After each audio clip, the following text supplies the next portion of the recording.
नमस्कार दोस्तों, स्वागत है आप सभी का जीके ट्रिक्स खजाना चैनल के अंदर। So today we will discuss about the acid, base और सॉल्ट। तो एसिड, बेस एंड सॉल्ट्स के बारे में हम देखेंगे और इसी के साथ हम पीएच वाले कंटेंट को भी देखेंगे यहाँ पर। तो एज यू नो कि है ना, हमारा जो एससीएफ का जो शेड्यूल है वो आ चुका है। तो उसके रिगार्डिंग जो उसका सिलेबस है उसको एक बार यहाँ पर देख लेते हैं कि सिलेबस में क्लियरली यहाँ पर गिवन है pH scale, it's important in the daily life. तो पीएच स्केल क्या है और उसकी इम्पोर्टेंस क्या है, तो इस टॉपिक के साथ आपको यहाँ पर लिखा हुआ मेंशन नहीं है, बट इसके साथ आपको एसिड और बेस और सॉल्ट को भी देखना होगा, बिकॉज है ना basic of the everyday science का टॉपिक भी यहाँ पर दिया हुआ है। तो ये जो सिलेबस आप यहाँ पर देख रहे हैं, ये अगर आप आरएस के एग्जाम की तैयारी कर रहे हैं, रीट, पटवारी, पुलिस या किसी भी एग्जाम में देखेंगे, जनरल साइंस का सिलेबस हर एग्जाम के लिए क्या रहता है, कॉमन रहता है। तो किसी भी एग्जाम की आप तैयारी कर रहे हैं तो यहां से आप उसको देख सकते हैं। तो बढ़ते हैं हमारे टॉपिक की तरफ, एसिड, बेस एंड सॉल्ट। तो बेसिकली जो एसिड्स और बेस को स्टार्ट करने से पहले हम देखेंगे कि एसिड्स और सॉल्ट क्या चीज है। तो what are the acids and the basic, what are the acids and bases. तो अम्ल और क्षार क्या होते हैं। तो N acid is the hydrogen containing substance that is capable of donating hydrogen ion to another substance. और बेस क्या हो जाएगा, मॉलिक्यूल और ion able to accept the hydrogen ion from N acid. तो जब हम एसिड की बात करेंगे तो इसकी क्या कैपेबिलिटी होती है कि ये ऐसा सब्सटेंस है, वो क्या सब्सटेंस है जो क्या कर सकता है, किसी को H+ आयन क्या कर सकता है, डोनेट कर सकता है।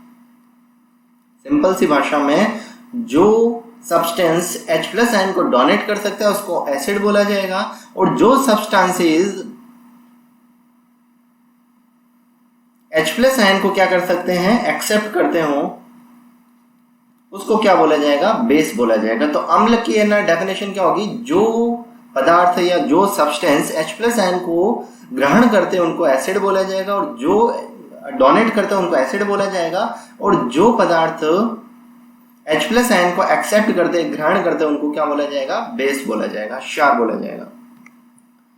अब पीएच देख लेते हैं। ये तो हमने डेफिनेशन देख ली, हमारा अम्ल और क्षार किसको बोला जाता है। अब इसकी जो थ्योरी होगी वो किससे कनेक्टेड है, हमारी पीएच से कनेक्टेड है। तो देख लेते हैं कि पीएच ऑफ एसिड और बेस के क्या होते हैं, pH of acid and bases. तो in order to find the numeric value of the level of acidity or basicity of a substance, the pH scale, pH stands for the potential of hydrogen, मतलब power of hydrogen, कितनी power है उसको denote करता है, can be used. The pH scale is the most common and trusted way to measure the how the acidic or basic a substance. तो अपना जो substance है, let's suppose हमने यहाँ पर बीकर ले रखा है, बीकर 1 एंड बीकर 2, यहाँ पर दो सब्सटेंसेस रख रखे हैं। यहाँ पर समझ लीजिए कि हमने यहाँ पर HCl को रख रखा है और दूसरे के अंदर हमने क्या रख रखा है, NaOH को रख रखा है।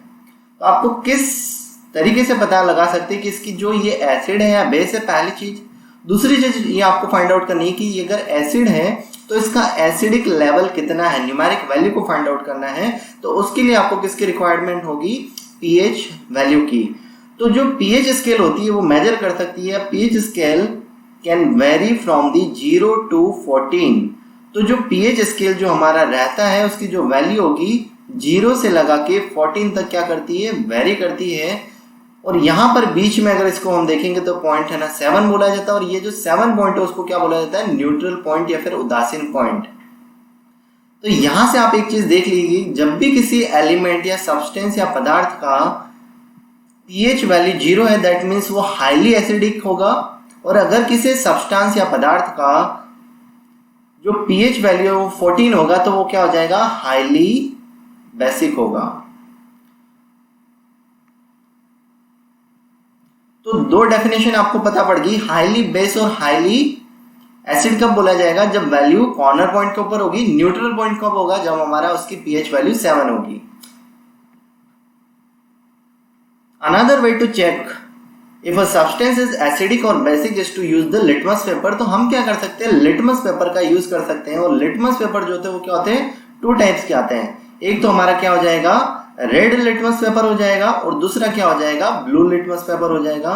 तो जो रेड लिटमस पेपर होता है वो क्या करता है कि जो हमारा बेस होता है, बेस को चेक करने के लिए, आइडेंटिफाई करने के लिए काम में आता है। जो ब्लू लिटमस पेपर होता है वो क्या करता है, turns red under the acidic condition. तो ब्लू लिटमस पेपर को जब हम अम्ल के अंदर डालेंगे तो वो क्या कर देगा, लिटमस पेपर को रेड के अंदर कन्वर्ट कर देगा। और जब रेड लिटमस पेपर को क्षार के अंदर डाला जाएगा तो वो क्षार या बेस को क्या कर देगा, ब्लू लिटमस पेपर के अंदर कन्वर्जन कर देगा। तो ये दो कंडीशन होती है जिससे हम क्या कर सकते हैं, पीएच को मेजर कर सकते हैं। बट इस कंडीशन में हम क्या देखेंगे कि यहाँ पर with the help of the litmus paper हम उसकी वैल्यू को, न्यूमेरिक जो वैल्यू होगा उसको आइडेंटिफाई नहीं कर सकते। इसमें हम ये पता लगा सकते हैं कि एसिडिक है या बेसिक नेचर का होगा। नेक्स्ट देख लेते हैं कि what is the property of acid and bases. तो एसिड और बेस की प्रॉपर्टी क्या होंगी। तो प्रॉपर्टी ऑफ एसिड, सबसे पहले क्या है टॉपिक है यहाँ पर, प्रॉपर्टीज ऑफ एसिड्स। तो जो एसिड होता है उसकी बेसिक प्रॉपर्टी क्या होगी हमारी, acid is the corrosive in nature. आपको पता होगा कि अगर आपने एसिड को जब मेटल के साथ रिएक्ट करता है तो क्या बन जाता है, कोई प्रोडक्ट बनता है। तो दैट मीन्स कि ये क्या होता है कि करोसिव इन नेचर होता है, करोजन करता है, उसको क्या कर सकता है, इरोड करता है। तो प्रॉपर्टी पहले क्या निकल के आ रही है, acids are corrosive in nature. ये जितनी भी हम प्रॉपर्टी यहाँ पर पढ़ेंगे किसी ना किसी आपको क्वेश्चन की फॉर्म में नजर आएगी एग्जाम के अंदर। तो ये सारे जो पॉइंट्स हैं एग्जाम पॉइंट ऑफ व्यू से बनाए हुए हैं। नेक्स्ट प्रॉपर्टी हो जाएगी कि they are the good conductor of electricity. जैसा कि आप सभी को पता होगा कि जो हमारे एसिड्स होते हैं उनका अंदर यूज क्या करते हैं हम, जो हमारे जो सेल होते हैं, जो सेकेंडरी सेल्स होते हैं, उसके अंदर हम क्या करते हैं कि एसिड्स का यूज किया जाता है। क्यों किया जाता है कि ये क्या कर सकते हैं कि इलेक्ट्रिसिटी को आसानी से क्या कर सकते हैं, पास कर सकते हैं। Third and important point, the pH value are always less than 7। तो जब भी पीएच की वैल्यू 7 से कम होगी और 0 से ज्यादा होगी तो उसको क्या बोल दिया जाएगा, एसिड। और जब भी किसी मटेरियल या एलिमेंट या पदार्थ की जो पीएच वैल्यू है वो क्या होगी, 7 से ज्यादा और 14 से कम होगी तो उसको क्या बोल देंगे, बेस बोल दिया जाएगा। नेक्स्ट एसिड की प्रॉपर्टी क्या हो जाएगी, when an reacted with the metal this substance produces the hydrogen gas. तो जब भी इनका है ना रिएक्शन किसके साथ होगा, मेटल के साथ होगा, तो ये क्या करते हैं, हाइड्रोजन गैस को लिबरेट करते हैं। नेक्स्ट हो जाएगा एसिड आर दी सोर इन टेस्ट। तो ये क्या होते हैं, खट्टे होते हैं स्वाद में। एग्जाम्पल, तो एसिड के एग्जाम्पल यहाँ पर क्या क्या हो जाएंगे, तो H2SO4 हो जाएगा। Second one is the hydrochloric acid. ये सभी क्या हो जाएंगे, जैसे acetic acid, hydrochloric acid, sulphuric acid. तो जितने भी ये चीजें हम यहाँ पर कंपाउंड की बात कर रहे हैं, ये किसके एग्जाम्पल हो जाएंगे, प्रॉपर्टीज ऑफ एसिड के अंदर आएंगे। नेक्स्ट यहाँ पर देख लेते हैं what are the properties of the bases. तो क्षार की क्या क्या प्रॉपर्टीज होती हैं। तो क्षार की सबसे पहली प्रॉपर्टी यहाँ पर क्या निकल आ रही है, they are found to have a soapy texture when touched. तो सॉपी टेक्सचर होता है, जब उसको टच करके देख लीजिए, आपने देखा होगा कि जो भी हम ये साबुन निर्माण की जो प्रक्रिया होती है उसके अंदर किसका यूज करते हैं, क्षार का प्रयोग किया जाता है। The substance release the hydroxide ion OH ion when dissolved in the water। तो जब भी हम क्या करेंगे, क्षार को, लेट सपोज की एग्जांपल लेते हैं NaOH। NaOH को क्या करेंगे कि जब वाटर के अंदर डिसॉल्व किया जाएगा तो ये क्या करता है, OH आयन को क्या करता है, रिलीज करता है। OH आयन को क्या कर देगा, रिलीज करता है। दैट मीन्स कि ये प्रॉपर्टी किसकी होती है, क्षार की होती है। नेक्स्ट हो जाएगा in their an aqueous solution bases act as a good conductor of electricity. अगर जब भी हम क्या करेंगे कि एक बीकर ले लीजिए, इसके अंदर आपने क्या डाल दिया, एक तो क्षार डाल दिया और पानी है। तो जब दोनों का कॉम्बिनेशन साथ में होगा तो ये क्या करेगा, गुड कंडक्टर ऑफ इलेक्ट्रिसिटी होगा। नेक्स्ट इंपॉर्टेंट पॉइंट यहाँ पर देख सकते हैं कि the pH value of corresponding to bases are always greater than the 7। That means कि 7 से लगा के 14 तक, कितने तक, 7 से लगा के 14 तक क्या होती है, क्षार की वैल्यू होती है। Base are the bitter taste. तो जो टेस्ट होता है वो किस टाइप का होता है, बीटा टेस्ट होते हैं, which have the ability to turn the red litmus paper to blue. तो ये क्या करते हैं, रेड लिटमस पेपर को क्या बना देंगे, ब्लू लिटमस पेपर में कन्वर्ट कर देंगे। एग्जाम्पल क्या हो जाएगा, sodium hydroxide, milk of magnesia MgOH का whole twice, calcium hydroxide CaOH का whole twice are the example of the bases. तो क्षार और अम्ल की प्रॉपर्टी क्लियर है। अब देख लेते हैं न्यूट्रल सब्सटेंस किसको बोला जाता है। कि जैसा कि अभी मैंने अब डिस्कस किया था कि जब हम यहाँ पर पीएच स्केल को यहाँ पर डिनोट कर रहा हूं तो ये हमारा जो 7 पॉइंट होता है, जब पीएच वैल्यू 7 होगी तो उस कंडीशन को क्या बोल दिया जाएगा, न्यूट्रल पॉइंट या neutral substance. The substance do not display any acidic और द बेसिक कैरेक्टरिस्टिक। तो इस पॉइंट को क्या बोला जाता है, उदासीन या फिर neutral point. The pH value approximately to 7, neutral substance have no effect on the red or blue litmus paper. The pH of water is exactly 7 होता है। तो अगर आप स्टैंडर्ड प्योर वाटर की बात करेंगे तो उसका जो पीएच वैल्यू होता है वो कितना होता है, 7 हो जाएगा। Example water, common salt which is the NaCl। तो इसकी जो पीएच वैल्यू होता है वो कितना होता है, 7 होता है। अब यहाँ पर एक पीएच स्केल भी दे रखी है। अब इस पीएच स्केल में अलग अलग जो डिफरेंट मटेरियल या एलिमेंट या सब्सटेंसेस है, बहुत ही इंपॉर्टेंट है। ये टेबल आपको एग्जाम से पहले रट के चले जाना है क्योंकि यहां से आपको एक नया क्वेश्चन जरूर मिलेगा। तो पीएच स्केल की अगर मैं बात करूंगा तो जो पीएच स्केल होती है, पीएच स्केल शो कर रखी है, ये जो 7 पॉइंट है इसको क्या बोल दिया गया है, न्यूट्रल पॉइंट। और ये जो 1 पॉइंट दे रखा है इसको हमने क्या बोल रखा है, एसिड, हाईली एसिडिक हो जाएगा। और 14 का मतलब हमने क्या देखा था कि highly basic in nature. That means कि यहाँ पर 8वें पॉइंट पे थोड़ा सा क्षार, उससे ज्यादा क्षार 9 पे, उससे ज्यादा क्षारीयता 10 पे, ऐसे ऐसे क्या करेगी 14 तक क्या हो जाएगी, क्षारीयता बढ़ेगी। और इसी तरीके जब 7 से वैल्यू कम होगी तो क्षारीयता कम होगी। तो पूछ लिया जाता है कि गैस्ट्रिक एसिड जो होता है हमारा, जो बॉडी के अंदर, लीवर के अंदर जो मिलेगा आपको गैस्ट्रिक एसिड, उसका पीएच कितना होता है। तो गैस्ट्रिक एसिड का जो पीएच होता है वो कितना होगा, 1 हो जाएगा। लेमन जूस का पीएच वैल्यू होता है 2। एप्पल जूस का पीएच वैल्यू कितना हो जाएगा, 3। टोमेटो जूस का पीएच वैल्यू हो जाएगा 4। ब्लैक कॉफी बहुत ही इंपॉर्टेंट है, यहाँ पर ध्यान में रखिएगा कि ब्लैक कॉफी बहुत सी बार एग्जाम में पूछा गया है और इसकी पीएच वैल्यू जो होती है 5 होती है।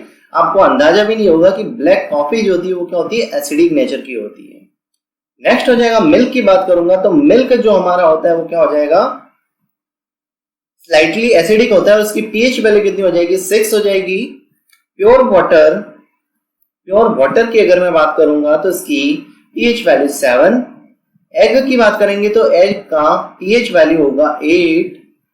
बेकिंग सोडे का पीएच वैल्यू कितना होगा, तो बेकिंग सोडे का पीएच वैल्यू 9। हैंड सोप का पीएच वैल्यू होगा 10। अमोनियम सॉल्यूशन का पीएच वैल्यू 11। ब्लीच का पीएच वैल्यू कितना होगा, 12। And the last one is the concentrated solution of alkaline. Alkaline के जितने भी कंसंट्रेटेड जो सॉल्यूशन होते हैं उनकी जो पीएच वैल्यू होगी या तो 13 होगी या 14 होगी। तो ये एग्जांपल डायरेक्टली क्वेश्चन के फॉर्म में आते हैं, एग्जाम में पूछ लिया जाएगा कि एप्पल जूस का पीएच वैल्यू कितना होगा। तो आपको पता होना चाहिए कि जो एप्पल जूस है वो एसिडिक नेचर का होता है, उसकी पीएच वैल्यू 3 होती है। इसी तरीके से पूछ लिया जाएगा कि अब जो ट्रेंड चल रहा है आप देखोगे कि हैंड सैनिटाइजर और हैंड सोप का यूज बहुत ही ज्यादा हो रहा है। तो हैंड सोप का जो पीएच वैल्यू होगा वो कितना होगा, तो हैंड सोप का पीएच वैल्यू कितना होगा, 10 होगा। तो ये सारे एग्जाम्पल आपको अलग से लिख देने हैं, आपकी जहां पे भी डेस्क है वहां पे इसको ना चार्ट को लगा लीजिए, बहुत ही इंपॉर्टेंट है। यहां से एक नया क्वेश्चन आपको जरूर मिलेगा। अब कुछ और कॉन्सेप्ट यहां पर है ना बाकी रह गए, उनको यहां पर डिस्कस कर लेते हैं। अब इसको यहां पर क्या बोल सकते हैं कि इन सभी चीजों का हमने समरी यहां पर बना रखी है, एसिड, बेसिक और सॉल्ट का। तो सबसे पहले आपको यहां पर दिख रहा होगा इंडिकेटर। तो ये जो हमने लिटमस पेपर की बात की, मिथाइल ऑरेंज की बात की या फिनोक्सेलिन की बात की, तो ये सारी चीजें क्या होती है, इंडिकेटर की तरह वर्क करती है। दैट मीन्स कि ये क्या करती है, इंडिकेट करती है किसकी वैल्यू को, ये एसिड है, बेस है या फिर न्यूट्रल है। तो इंडिकेटर का काम क्या होगा, एसिडिटी या फिर बेस के नेचर को बताने का काम जो करता है वो क्या करता है, इंडिकेटर। इंडिकेटर किस तरीके से बोलेगा, इसकी जुबान तो है नहीं बोलने के लिए, तो ये क्या करता है कि कलर चेंज करके क्या बताता है कि भाई हाँ अगर रेड से ब्लू हो रहा है तो क्या होगा, और ब्लू से रेड हो रहा है या रेड से ब्लू होगा, तो उस कंडीशन में इंडिकेटर बताएगा कि इसको क्या बोला जाएगा। तो सबसे पहले आप यहाँ पर देख रहे हैं कि लिटमस की बात करूंगा तो लिटमस हमने अभी डिस्कस किया था, 2 टाइप्स के होते हैं, रेड लिटमस हो जाएगा और second one is the blue litmus. Red litmus paper क्या करता है, बेस के लिए यूज में आता है और जो ब्लू लिटमस पेपर होता है वो एसिड के लिए काम में आता है और क्या करेगा कि जैसे ही आपने एसिड के अंदर, लेट सपोज कि ये आपका एसिड है, एसिड के अंदर आपने क्या कर दिया, ब्लू लिटमस पेपर को डिप कर दिया, तो उस कंडीशन में ब्लू लिटमस पेपर क्या हो जाएगा, ब्लू से रेड के अंदर कन्वर्ट हो जाएगा। लेट सपोज कि ये जो मटेरियल है आपका, ये क्या दे रखा है आपको, बेस मटेरियल है, बेस सब्सटेंसेस है, और इसके अंदर आपने रेड लिटमस पेपर को डिप किया, तो ये कलर चेंज करके आपको क्या बता देगा, ब्लू कलर बता देगा। दैट मीन्स कि ये क्या शो करेगा लिटमस पेपर के थ्रू कि ये एसिड है या बेस है। दूसरा मेथड आपको पता होगा कि मिथाइल ऑरेंज का भी हम यूज कर सकते हैं या फेनोप्थेलिन का भी यूज कर सकते हैं। तो मिथाइल ऑरेंज के यूज को हम देख लेते हैं यहाँ पर कि मिथाइल ऑरेंज का जो कलर होता है वो पूछा जाता है कि मिथाइल ऑरेंज किस कलर का होता है, तो ऑरेंज कलर का होता है। सेकंड थिंग क्या हो जाएगी कि जो मिथाइल ऑरेंज होता है वो क्या करता है, एसिड को तो रेड में कन्वर्ट कर देगा और जो बेस होगा उसको किस में कन्वर्ट कर देगा, बेस को कर देगा ये येलो कलर में। फिर से यहां पर देख लेता हूं मैं कि मिथाइल ऑरेंज ऑरेंज कलर का है, अगर इसको एसिड में डिप कर दिया जाएगा तो ये रेड कलर का हो जाएगा, और अगर इसको बेस में ना डिप कर दिया जाएगा तो ये क्या हो जाएगा, येलो कलर में कन्वर्ट हो जाएगा। तो आप आइडेंटिफाई कर सकते हैं यहाँ से कि हमारा जो इंडिकेटर है वो बेस होगा या फिर एसिड होगा। नेक्स्ट यहाँ पर देख सकते हैं कि यूनिवर्सल इंडिकेटर, तो यूनिवर्सल इंडिकेटर क्या हो जाएगा कि पर्पल कलर का होता है। क्या होता है ये यूनिवर्सल इंडिकेटर पर्पल कलर का होता है। एग्जाम में पूछा जाएगा कि what is the colour of a universal indicator, तो डायरेक्टली आपका आंसर क्या हो जाएगा, पर्पल कलर। अब कुछ चीजें हमने पीएच के बारे में नहीं देखी, उसको यहाँ पर डिस्कस कर लेते हैं कि पीएच स्केल क्या चीज होती है। तो पीएच स्केल सबसे पहली चीज इसको डिस्कवर किसने किया है, सोरेनसन ने इसको डिस्कवर किया है। The pH scale is discovered by the Sorensen.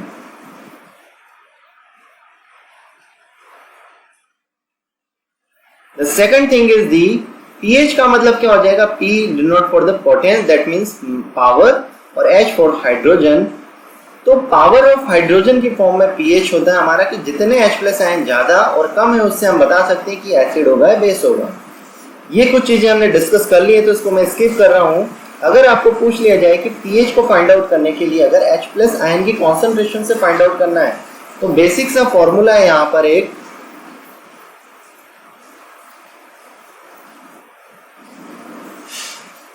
क्या हो जाएगा, minus log of H+ ion हो जाएगा। अब कुछ है ना सॉल्ट की बात कर लेते हैं यहाँ पर कि बेसिक जो सॉल्ट होते हैं जो एग्जाम में पूछ लिए जाते हैं, जैसे caustic soda. One second,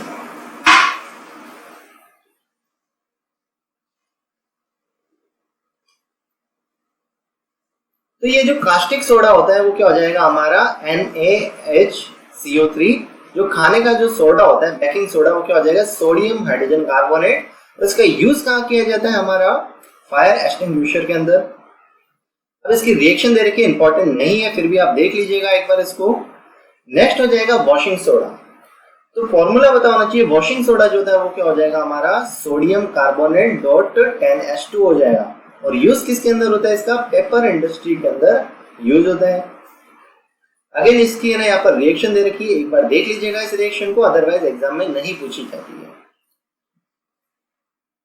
next देख सकते हैं ब्लीचिंग पाउडर। तो ब्लीचिंग पाउडर क्या हो जाएगा, CaOCl2। ब्लीचिंग पाउडर क्या हो जाएगा, CaOCl2 is the bleaching powder. Calcium oxychloride, calcium oxychloride को क्या बोलते हैं, ब्लीचिंग पाउडर बोला जाता है। कैल्शियम हाइड्रोक्साइड प्लस क्लोरीन, जब रिएक्शन होगी तो calcium oxychloride plus H2O gas बनता है। तो ब्लीचिंग पाउडर का यूज हम कहाँ करते हैं, वस्त्र उद्योग के अंदर करते हैं। दूसरा पेपर इंडस्ट्री के अंदर। तीसरा कीटाणुनाशक के लिए पानी के अंदर। और क्लोरोफॉर्म बनाने में भी किसका यूज किया जाता है, ब्लीचिंग पाउडर का यूज किया जाता है। अब लास्ट यहाँ पर देख लेते हैं, आपने सुना होगा प्लास्टर ऑफ पेरिस, जिससे मूर्तियां भी बनाई जाती हैं। तो इसका जो फॉर्मूला होता है बहुत इंपॉर्टेंट है, 2CaSO4.12H2O। और यहीं पर अगर जिप्सम का जो फॉर्मूला होता है सेम होता है, बट हाफ H2O की जगह क्या आ जाएगा, 2H2O आ जाएगा। तो जिप्सम का फॉर्मूला क्या हो जाएगा, CaSO4.2H2O। तो जब इसको 100 डिग्री सेंटीग्रेड के ऊपर हीट करेंगे तो वाटर मॉलिक्यूल कुछ इवोपरेट हो जाएंगे, और जो कंडीशन हमको मिलती है उसको क्या बोला जाता है, प्लास्टर ऑफ पेरिस। क्या बोला जाएगा, प्लास्टर ऑफ पेरिस, पीओपी बोलते हैं ना, आपने घरों में देखा होगा डिजाइनिंग के लिए जो यूज में ली जाती है वॉल के ऊपर, जो आपकी रूफ होती है उसके ऊपर, तो उसका किसका यूज होता है, प्लास्टर ऑफ पेरिस या पीओपी का यूज किया जाता है।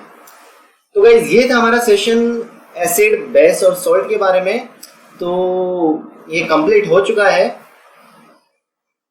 तो यहाँ में हमने जनरल साइंस से रिलेटेड एक तो इसमें से कुछ टॉपिक हमने कवर किया है, ह्यूमन बॉडी, फूड, न्यूट्रिशन और हेल्थ केयर को हमने कंप्लीट किया है।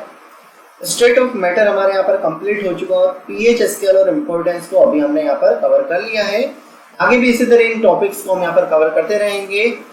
तो गाइज अगर ये वीडियो आपको अच्छा लगा हो तो ज़्यादा से ज़्यादा लोगों के साथ इसको शेयर करना, और अगर हमारे चैनल पर नए हैं तो चैनल को सब्सक्राइब करना ना भूले। Thank you guys.